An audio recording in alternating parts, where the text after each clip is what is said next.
Hello, hello. How are you today? I hope it is beautiful where you are. Even if it's rainy, there's still something magical about the weather. So, today I wanted to talk about a couple things. It's the end of the first week of October, which is still crazy to me because I feel like literally October just started. And this week I held a reflect and reset workshop around reflecting on your past month and resetting goals of this month. So it's like reflect on your wins, your lessons, your challenges, what went right, what might have gone wrong, what actions can you take to improve, and then set and or reset your goals. Maybe there's some goals that you had set last month that didn't quite pan out the way you thought they would, and you're still working on them. Or maybe you're setting new goals. So for this month, I set 30 days of inspiration on social media. And I did this because I've not really been huge on social media. It's just different for me. There's always something that's new to us. And social media, it's funny because I remember that when Instagram came out, for the longest time, people would talk about it. I'd hear about it. I never joined it. And then the minute I joined Instagram, TikTok came out. People are like, do you have a TikTok account? I'm like, no, no, I don't, because I just joined Instagram. So I just joined TikTok like a few weeks ago. It was an inspired action that came through people telling me to join it. So I finally joined it. 30 days of inspiration. I'll probably post on both TikTok and Instagram, but I picked this because one of my things I'm getting more comfortable with is being on camera. That's part of why I started also recording my podcast as a video to put on YouTube, because being on camera has always been kind of, it's like, so for me, it's like hearing my voice on an answering machine.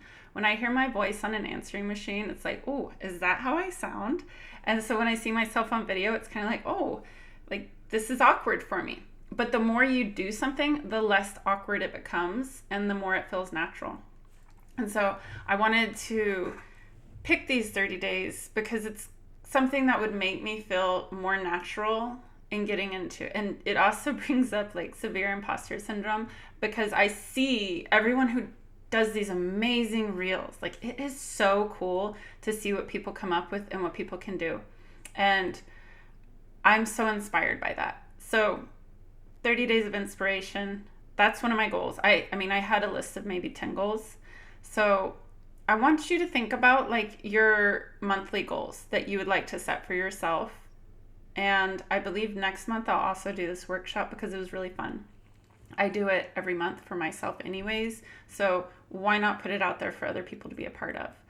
And one of the things that crossed my mind is, I don't know that it was during the workshop that it popped up in my head, but over the past week, I start thinking about how we start to analyze things and we start to think about, okay, this is keeping me stuck. How do I unblock it? Or this is a habit that I want to change. How do I change it? And we get kind of on this snowball roll of, how do I improve upon myself? What is wrong with me that I need to improve upon to make myself better? And I mean, that even goes back to like the 30 days of inspiration and me saying, I'm not very into social media because I'm not okay with being on a camera, or I'm not comfortable, And I think that's part of what inspired the idea, because once you push yourself to do something, then you get comfortable. It's like, I like to call it get comfortable in the discomfort, because the more you experience discomfort, the more you level up, but you also become comfortable in it. And the more you do that, it's less discomfortable to do things. So, but the point is, I realized I was thinking about, what can I do to fix my discomfort? What can I do to adjust that?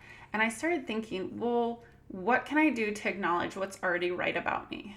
We get so stuck in trying to improve upon ourselves that we forget to think about what's already right about ourselves.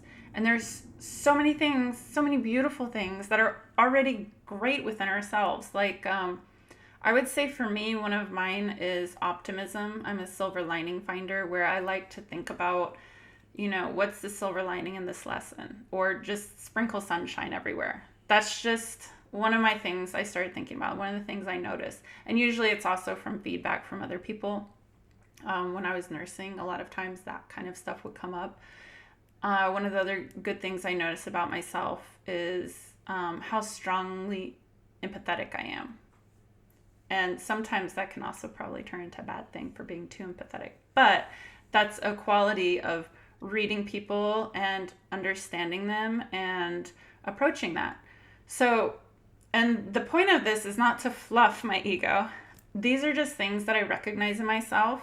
And I want you to think about things and recognize the things that you're already accomplishing, that you're doing great, the attributes in yourself that you already have. You know, how often do you sit down and thank yourself for the good actions you did throughout a day, or thank yourself for the good habits you have, thank yourself for the beauty within yourself?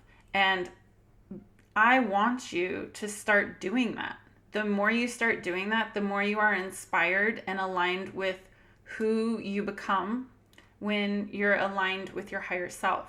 You know, you start stepping into that energetic vibration that other people get inspired by. You know, when other people see that you're stronger within yourself, that you're loving yourself, that you're recognizing the beauty within yourself, then other people are like, I want to do that too. I want to learn from this. I want to understand where I can get this kind of like magical energy from, right?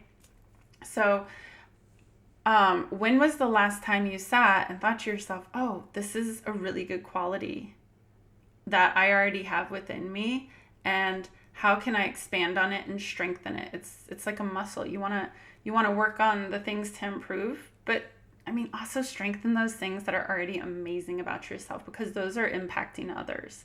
You know, those amazing features that you have are already impacting others, and why not make that stronger? It's kind of like with kids. A lot of times we focus on the things they need to work on in school. Like, say they're not good at math.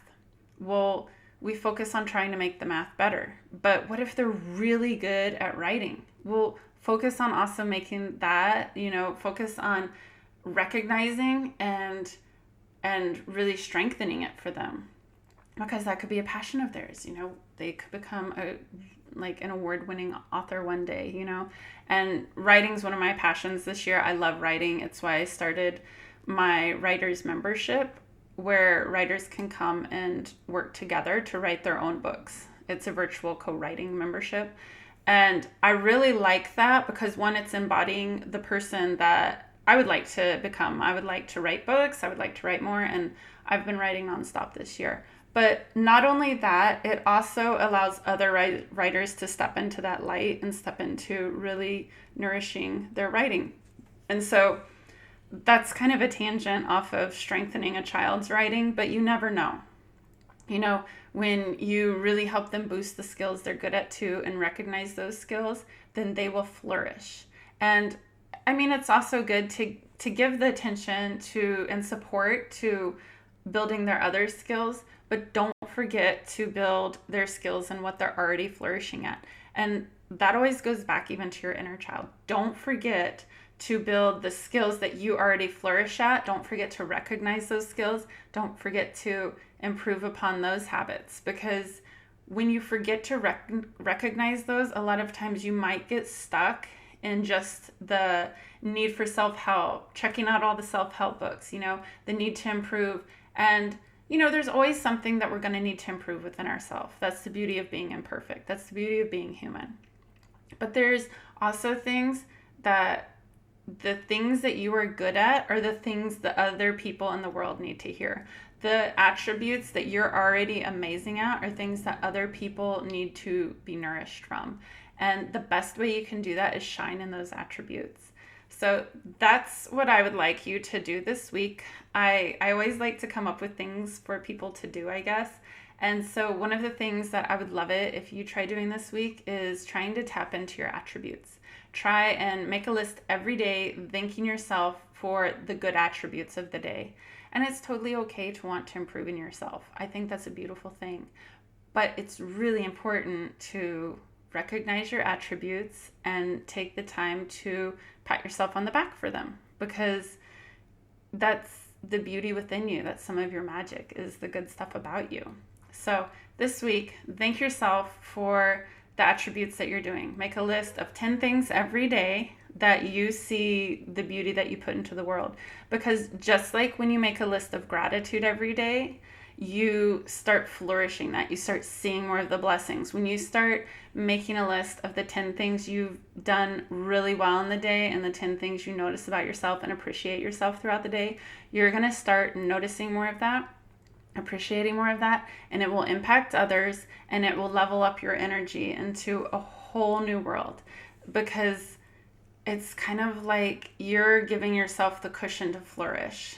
And once you flourish, those things that you do want to improve upon yourself are also going to start flourishing, because it's going to be easier to step into that. So I hope you have a beautiful week, and talk soon.